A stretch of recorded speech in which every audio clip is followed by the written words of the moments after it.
Bismillahirrahmanirrahim. Saudara-saudara, hari ini kami bergabung. Partai Demokrat bergabung. Sebenarnya bangsa Indonesia juga bergabung. Bergabung karena akal sehat telah mati, sementara keadilan, supremasi hukum, dan demokrasi sedang diuji. Hari ini 5 Maret 2021, KLB Partai Demokrat abal-abal, KLB yang tidak sah dan tidak legal telah digelar di Deli Serdang, Sumatera Utara. KLB tersebut telah menobatkan KSP Muldoko, seorang pejabat pemerintahan aktif berada di lingkar dalam lembaga kepresidenan, bukan kader Partai Demokrat alias pihak eksternal partai, menjadi ketua umum Partai Demokrat, mendongkel dan merebutnya dari ketua umum Partai Demokrat yang sah, yang setahun yang lalu telah diresmikan oleh negara dan pemerintah. 1 bulan yang lalu, kita semua masih ingat ketika Ketua Umum Partai Demokrat AHY secara resmi mengirimkan surat kepada Yang Mulia Bapak Presiden Jokowi tentang keterlibatan KSP Muldoko dalam gerakan penggulingan kepemimpinan Partai Demokrat yang sah. Dan setelah itu, Ketum AHY juga menyampaikan kepada publik tentang gerakan kudeta ini. Banyak tanggapan yang bernada minir dan miring. Mereka mengatakan Demokrat hanya mencari sensasi. Demokrat hanya play victim. KSP Muldoko mengatakan itu hanya ngopi-ngopi. Pelaku gerakan mengatakan itu hanya rapat-rapat biasa. Sementara itu kita juga masih ingat ada pula yang punya keyakinan bahwa KSP Muldoko pasti mendapatkan sanksi dari atasannya karena ulahnya itu. Ada pula yang mengatakan KLB ilegal tersebut tak mungkin diberikan izin dan pasti akan dibubarkan oleh pihak kepolisian. Negara pun tak mungkin membiarkan dan membenarkan. Itu tanggapan dan komentar sekitar 1 bulan yang lalu. Tetapi hari ini sejarah telah mengabadikan apa yang terjadi di negara yang kita cintai ini. Memang banyak yang tercengang, banyak yang tidak percaya bahwa KSP Muldoko yang bersekongkol dengan orang dalam benar-benar tega dan dengan darah dingin melakukan kudeta ini. Sebuah perebutan kepemimpinan yang tidak terpuji, jauh dari sikap kesatria dan nilai-nilai moral, dan hanya mendatangkan rasa malu bagi perwira dan prajurit yang pernah bertugas di jajaran Tentara Nasional Indonesia. Termasuk rasa malu dan rasa bersalah saya yang dulu beberapa kali memberikan kepercayaan dan jabatan kepadanya. Saya memohon ampun kehadirat Allah Subhanahu wa Ta'ala, Tuhan yang Maha Kuasa, atas kesalahan saya itu. Sebagai seorang yang menggagas berdirinya Partai Demokrat, termasuk yang membina dan membesarkan partai ini dan bahkan pernah memimpinnya, tak pernah terlintas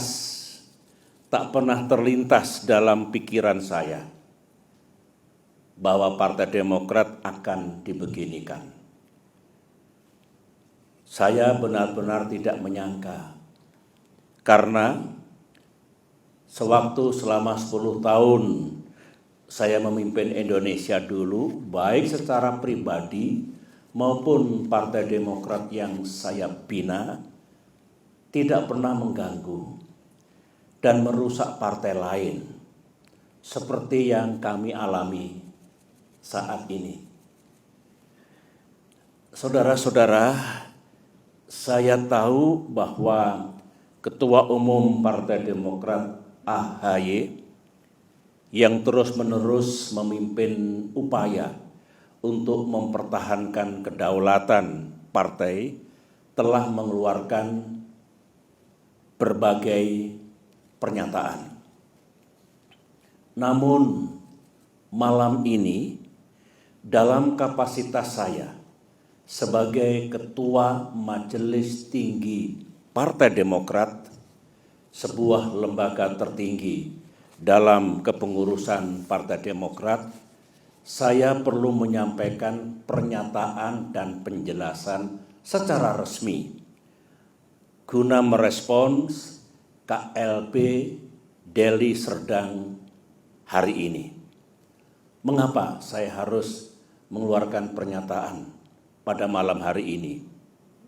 Karena sesuai dengan AD dan ART Partai Demokrat tahun 2020 yang telah disahkan oleh negara dan pemerintah melalui Kemenkumham, Kongres Luar Biasa atau KLB sebenarnya lebih menjadi domain Majelis Tinggi Partai, bukan domain ataupun kewenangan Ketua Umum Partai Demokrat.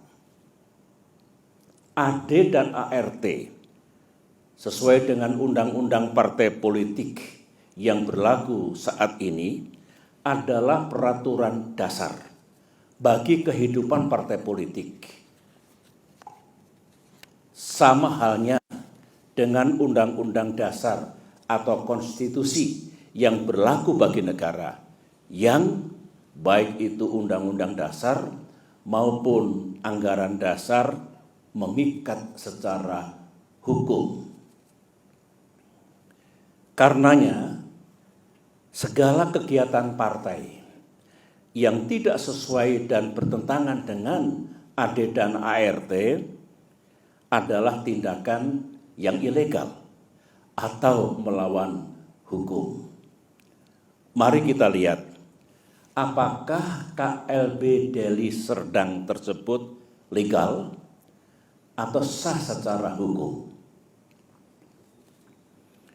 Menurut AD dan ART Partai Demokrat, pasal 81 ayat 4 disebutkan bahwa Kongres Luar Biasa dapat diadakan atas permintaan A.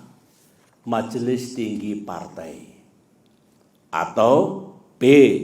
sekurang-kurangnya 2/3 dari jumlah Dewan Pimpinan Daerah dan 1/2 dari jumlah Dewan Pimpinan Cabang serta disetujui oleh Ketua Majelis Tinggi Partai.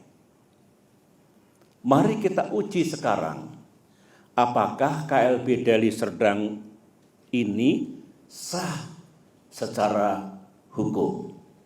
Ingat, negara Indonesia adalah negara hukum. Pasal 1 Undang-Undang Dasar 1945. Majelis Tinggi Partai yang saya pimpin dan kini berjumlah 16 orang tidak pernah mengusulkan kongres luar biasa.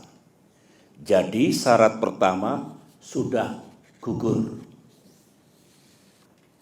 Dewan Pimpinan Daerah yang mengusulkan KLB minimal 2/3 dari 34 Dewan Pimpinan Daerah. Kenyataannya tidak satu pun yang mengusulkan, berarti 0. Jadi tidak memenuhi syarat yang kedua. Dewan Pimpinan Cabang yang mengusulkan KLB minimal 1/2 dari 514 DPC. Kenyataannya hanya 34 DPC yang mengusulkan, berarti hanya 7% dari seharusnya minimal 50%. Jadi tidak memenuhi syarat yang ketiga. Usulan DPD dan DPC harus mendapatkan persetujuan Ketua Majelis Tinggi Partai, dan saya sebagai Ketua Majelis Tinggi Partai tidak pernah memberikan persetujuan atas pelaksanaan KLB ini. Jadi syarat keempat pun tidak dipenuhi. Kesimpulan besarnya adalah semua persyaratan untuk diselenggarakannya KLB ini gagal dipenuhi atau tidak dipenuhi, sehingga KLB ini benar-benar tidak sah dan ilegal. Saya dengar ada akal-akalan dari pihak KSP Muldoko dan para pelaku kudeta bahwa sebelum mengangkat KSP Muldoko menjadi Ketua Umum Partai Demokrat ilegal, AD dan ART yang sah diubah dan diganti dengan AD dan ART versi KLB Deli Serdang. Sehingga penobatan KSP Muldoko dianggap sah. Pertanyaannya, apa bisa begitu? Mari kita lihat bersama. Untuk mengubah AD dan ART, forumnya harus sah. Baik kongres ataupun kongres luar biasa yang hendak mengubah AD dan ART juga harus sah. Forum KLB Deli Serdang jelas tidak sah dan ilegal, sebagaimana yang telah saya jelaskan tadi. Sehingga AD dan ART KLB Deli Serdang menjadi tidak sah. Untuk diketahui, AD dan ART hasil kongres atau KLB yang sah pun harus mendapatkan pengesahan dari negara dan pemerintah melalui Kemenkumham. Jadi, kalau KSP Muldoko melalui telepon menanyakan keabsahan AD dan ART dan merasa cukup puas atau mengira bahwa AD dan ART KLB Deli Serdang itu sah, KSP Muldoko salah besar. Berarti KSP Muldoko tidak memahami undang-undang partai politik yang berlaku dan juga tidak memahami AD dan ART Partai Demokrat. AD dan ART Partai Demokrat. Lagi-lagi makin kuat dan makin nyata bahwa KLB Deli Serdang benar-benar tidak sah adanya. Saudara-saudara, ini kesempatan yang baik bagi saya untuk menyampaikan pesan kepada Ketua Umum dan segenap kader Demokrat di seluruh tanah air. Saya sangat merasakan apa yang para kader Demokrat rasakan saat ini. Saudara pasti marah, terhina, merasa diperlakukan sewenang-wenang, geram kepada yang berkhianat dengan imbalan uang dan iming-iming kedudukan, dan rasanya ingin membalas perbuatan mereka. Namun, sebagai orang tua di partai ini, saya tetap meminta saudara bersabar, namun gigih berikhtiar untuk mendapatkan keadilan yang sejati. Saya tetap percaya bahwa Bapak Presiden Jokowi memiliki integritas dan kearifan dalam menyikapi gerakan pendongkelan dan perebutan kepemimpinan Partai Demokrat yang sah ini. Saya juga tetap percaya bahwa negara dan pemerintah akan bertindak adil serta akan sepenuhnya menegakkan peranata hukum yang berlaku, baik itu konstitusi kita, Undang-Undang Dasar 1945 dan Undang-Undang Partai Politik, maupun AD dan ART Partai Demokrat yang secara hukum juga mengikat. Namun,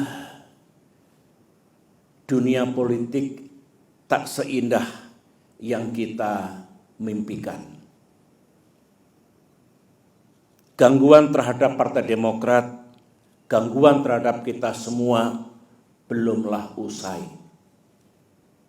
Karenanya, mari kita makin bersatu dan makin merapatkan barisan. Di bawah komando dan kepemimpinan Ketua Umum AHY, saya mengajak para kader untuk berjuang bersama. Berjuang sampai keadilan benar-benar kita dapatkan di tanah Indonesia ini. Perjuangan untuk mempertahankan kedaulatan dan kemandirian partai, saya ulangi, perjuangan untuk mempertahankan kedaulatan dan kemandirian partai adalah perjuangan yang suci dan mulia. Ibarat peperangan, perang yang kita lakukan adalah perang yang dibenarkan. Sebuah war of necessity. Sebuah just war. Perang untuk mendapatkan keadilan. Semoga Allah SWT, Tuhan yang Maha Kuasa, menuntun langkah kita serta memberikan pertolongan kepada kita semua. Demikian pernyataan saya. Sekian dan terima kasih.